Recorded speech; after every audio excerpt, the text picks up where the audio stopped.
أعوذ بالله من الشيطان الرجيم. بسم الله الرحمن الرحيم. بسم اللہ الرحمن الرحیم۔ السلام علیکم ورحمۃ اللہ وبرکاتہ۔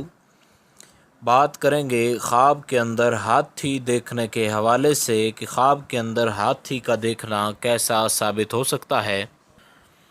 اس سے پہلے آپ سے گزارش ہے کہ اگر آپ نے ہمارے چینل کو سبسکرائب نہیں کیا تو ضرور سبسکرائب کریں، کیونکہ روزانہ اسلامی فقہی مسائل اور خوابوں کی تعبیرات کے حوالے سے ویڈیوز جو ہیں وہ اپلوڈ کی جاتی ہیں۔ اگر کوئی خواب میں دیکھے کہ ہاتھی کے اوپر بیٹھا ہے تو یہ اس بات کی دلیل ہے کہ وہ جو ہے بیکار کسی عورت سے شادی کرے گا۔ اگر یہ خواب دن کو دیکھے تو پھر یہ دلیل ہے کہ عورت کو طلاق دے دے گا، یعنی عورت کو طلاق دے گا۔ اور اگر دیکھے کہ اس نے ہاتھی کو جان سے مارا ہے تو یہ اس بات کی دلیل ہے کہ اس کے ہاتھ سے کوئی بادشاہ یا کوئی آدمی مارا جائے گا۔ اور اگر دیکھے کہ ہاتھی نے اپنا پاؤں اس کے سر پر رکھا ہے اور اس کو مار ڈالا ہے تو یہ اس بات کی دلیل ہے کہ اس کی موت قریب ہے اور اس کا حال بہت برا ہونے والا ہے۔ اور اگر دیکھے کہ کسی کے ہاتھی جو کسی اور کا ہاتھی ہے وہ جانتا ہے کہ فلاں بندے کا ہے تو اس بندے سے کوئی نقصان وغیرہ اٹھانے کی دلیل ہے اگر ہاتھی نے اس کو کوئی نقصان دیا ہے تو۔ اس صورت میں حضرت ابراہیم کرمانی رحمۃ اللہ تعالیٰ علیہ آپ فرماتے ہیں کہ اگر کوئی شخص خواب میں دیکھے کہ ہاتھی کے اوپر بیٹھا ہے اور ہاتھی اس کے جو ہے کونے میں ہے اور مطیع ہے، یعنی اس کی فرمانبردار ہے، اس کو جیسے چاہے کر سکتا ہے، تو یہ اس بات کی دلیل ہے کہ کسی بڑے آدمی سے یہ فائدہ حاصل کرے گا۔ اور اگر کوئی خواب میں دیکھے کہ ہاتھی کا گوشت کھا رہا ہے تو یہ اس بات کی دلیل ہے کہ یہ نعمتیں جو ہیں اس کو حاصل ہو جائیں گی۔ اور اگر دیکھے کہ ہاتھی کی ہڈی یا اس کا کچھ چمڑا اس کے پاس ہے تو یہ بھی اس بات کی دلیل ہے کہ اس کو دولت اور مال حاصل ہوگا۔ اور اگر دیکھے کہ لڑائی کے وقت اس پر بیٹھا ہے تو دلیل ہے کہ دشمن بڑے سے بھی بڑا ہو لیکن یہ اس کو مغلوب ہی رکھے گا اور اس پر ہمیشہ غالب رہے گا۔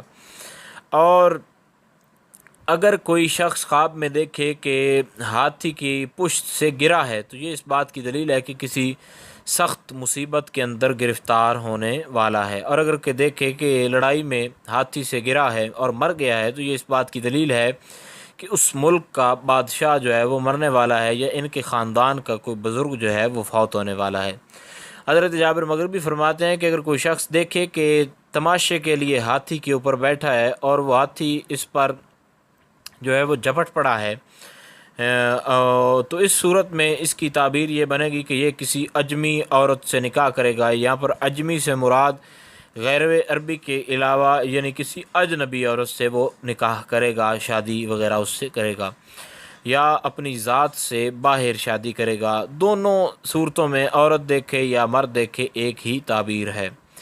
اور اگر دیکھے کہ ہاتھی پر جو ہے وہ مختلف قسم کے ہتھیار جو ہیں وہ بھی اس کے اوپر لے کر بیٹھا ہوا ہے اور اس کو لے کر شہر بشہر یہ پھر رہا ہے تو یہ بات اس بات کی دلیل ہے کہ یہ ان قریب جو ہے کسی لشکر کا سردار بنے گا یا کسی قوم کے اندر بڑا آدمی مانا جائے گا۔ حضرت امام جعفر صادق فرماتے ہیں کہ خواب میں ہاتھی کا دیکھنا 6 تعبیریں اس کی ہو سکتی ہیں۔ ایک تو یہ ہے کہ لوگوں کا سردار بنے گا، دوسرا کوئی غلام وغیرہ جو ہے مرد غلام خریدے گا، یا پھر یہ کسی مرد کی مکاری میں آئے گا، یا پھر عورت سے شادی وغیرہ کرے گا، اور ایک یہ بھی ہے کہ اس کو اپنی عورت کو طلاق دے گا۔ اور یہ اس بات کی آخری جو دلیل ہے وہ یہ ہے کہ خواب کے اندر ہاتھی کا دیکھنا یہ اکثر طور پر جو ہے اگر ہاتھی سے اس کو کوئی نقصان نہ ہو تو اس صورت میں مال کی دلیل ہے، اور اگر کسی قسم کا کوئی نقصان وغیرہ ہاتھی سے ہو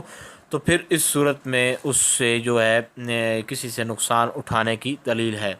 امید کی جا سکتی ہے کہ خواب کے اندر ہاتھی دیکھنے کے حوالے سے جو وضاحت تھی آپ کو اس کی سمجھ آ گئی ہوگی۔ پھر بھی اگر آپ کو اس حوالے سے کوئی مسئلہ ہو تو آپ نیچے کمنٹ میں پوچھ سکتے ہیں، انشاءاللہ آپ کو آگاہ کیا جائے گا۔ السلام علیکم ورحمۃ اللہ وبرکاتہ۔